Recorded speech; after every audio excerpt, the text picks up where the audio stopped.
ലൂക്കയുടെ സുവിശേഷം 22:44 ഇങ്ങനെ പറയുന്നു, അവൻ തീവ്രവേദനയിൽ മുഴുകി തീക്ഷ്ണമായി പ്രാർത്ഥിച്ചു, അവൻ്റെ വിയർപ്പ് രക്തത്തുള്ളികൾ പോലെ നിലത്ത് വീണു. വാസ്തവത്തിൽ ഇതിന് സയൻറ്റിഫിക്കലി ഒരു ആശയമുണ്ട്, അല്ലെങ്കിൽ സയൻറ്റിഫിക്കലി ഇതിനൊരു കാരണമുണ്ട്. ഈ രക്തം വിയർക്കുക എന്ന് പറയുന്ന സംഭവത്തെ സയൻസിൽ അല്ലെങ്കിൽ മെഡിക്കൽ സയൻസിൽ പറയുന്നത് ഹെമോറ്റോ ഹൈഡ്രോസിസ് എന്ന് പറയുന്ന ഒരു രോഗാവസ്ഥയാകുന്നു, അല്ലെങ്കിൽ ഒരു സാഹചര്യമാകുന്നു, ഒരു പ്രത്യേക സാഹചര്യമാകുന്നു.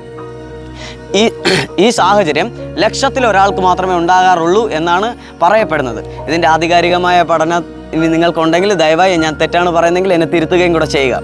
എന്നാൽ ലക്ഷത്തിൽ ഒരാൾക്ക് മാത്രമാണ് ഉള്ളതായിട്ടാണ് പറയപ്പെടുന്നത്. ഈ ഹെമോറ്റോ ഹൈഡ്രോസിസ് ഒരു വ്യക്തിക്ക് വരുന്നതിൻ്റെ മെയിൻ കാരണങ്ങളിലൊന്ന് അദ്ദേഹത്തിൻ്റെ ശരീരത്തിനകത്തോ മനസ്സിനകത്തോ സ്ട്രെസ്സ് കൂടുമ്പോൾ ബ്ലഡ് പ്രഷർ കൂടുകയും തൽഫലമായി രക്തമൊഴുകുന്ന ഞരമ്പുകളിൽ കാപ്പിലറി വെയിൻസ് എന്ന് പറയും, ആ ഞരമ്പുകൾ ബേസ്റ്റ് ആവുകയും അതിലൂടെ രക്തം സ്വെറ്റ് പോറുകളിലൂടെ, അതായത് നമ്മുടെ ഈ വേർപ്പ് ധമനികളിലൂടെ ഈ രക്തത്തുള്ളികൾ പുറത്തു വരികയും ചെയ്യും. ഇതാകുന്നു ഇതിൻ്റെ പ്രോസസ്സ്. അപ്പോൾ ഒന്നാമത്തത് ഡ്യൂ ടു സ്ട്രെസ്, അകാരണമായ ഭാരം, മാനസിക ഭാരം കാരണം ഇങ്ങനെ ചില സംഭവങ്ങൾ സംഭവിക്കുന്നു. ഇനി രണ്ടാമത്തത് ഈ ഭയത്താൽ ഉണ്ടാകുന്ന ആകുലത, ഫിയർ കോസ്റ്റ് അല്ലെങ്കിൽ ആങ്സൈറ്റി കോസ്ഡ് ബൈ ഫിയർ, ഭയത്താൽ ഉണ്ടാകുന്ന ആകുലത.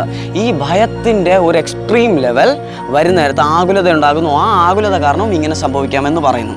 ഞാൻ നിങ്ങളോട് പറയുന്ന നേരത്ത് കർത്താവായ യേശു ക്രിസ്തുവിന് ഭയപ്പെടേണ്ട ഒരു കാര്യവുമില്ല, കർത്താവായ യേശു ക്രിസ്തുവിന് ആകുലത വരേണ്ട ഒരു കാര്യവുമില്ല, കർത്താവായ യേശു ക്രിസ്തുവിന് സ്ട്രെസ്സ് വരേണ്ട അല്ലെങ്കിൽ ഭയങ്കര ഭാരം വരേണ്ട ഒരു കാര്യമില്ല. പിന്നെ എന്തിന് കർത്താവ് ഇതിലൂടെ കടന്നുപോയി?